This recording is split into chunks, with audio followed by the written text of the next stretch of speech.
I'm Judy Shaw for NYSE Floor Talk. Joining me today is Andres Gluski. He is CEO at AES. Andres, it is wonderful to have you on Floor Talk. Thanks for joining me on the floor. Great to be here, Judy. So Andres, what does responsible transition look like for AES? Well, really that's the purpose of our company, is to manage the energy transition. We want to accelerate the future of energy. So it is a process, it's a transition. It's not flipping the switch. You can't go from fossil fuels to all renewables overnight. So while we are one of the largest renewable developers, last year we signed more corporate long-term power purchase agreements or contracts for renewable power with corporations than anybody else in the world. It is a process. So I think we have some very good examples of how you can do this process. So for example, in Hawaii, we had a coal plant. We just shut it down. But to be able to shut it down, we built 400 megawatts, replacing that capacity, plus put in batteries, because batteries are very essential to be able to run an electric grid with just renewables. So to us, it's a transition. It's got to be done smartly, and at the same time, because people are depending on you for their electricity. Okay, so now tell me, how are you reducing your emissions profile?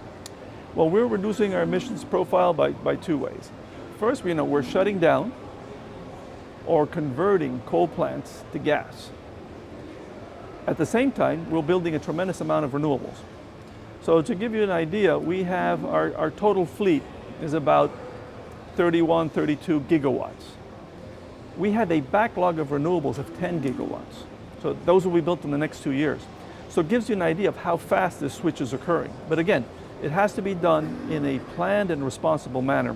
And I think Hawaii is an example of what can be done. Okay, so tell me, how are you creating value for shareholders while considering the impact on the environment? Sure. I really don't see a trade-off here between going green and shareholder value.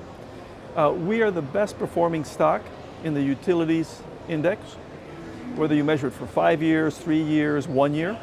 And we have been undergoing this transition, I think, more rapidly than anybody. So right now, there's enormous pent-up demand for renewables. In fact, this is not a problem of demand. We can sell everything we can produce. The problem is of supply, getting permitted land, interconnections, equipment. So really, I think getting out ahead of this was key to fulfilling our mission of maximizing shareholder value. All right, well, Andres, wonderful to talk with you. Thanks for joining me on Floor Talk. Thank you very much, Judy.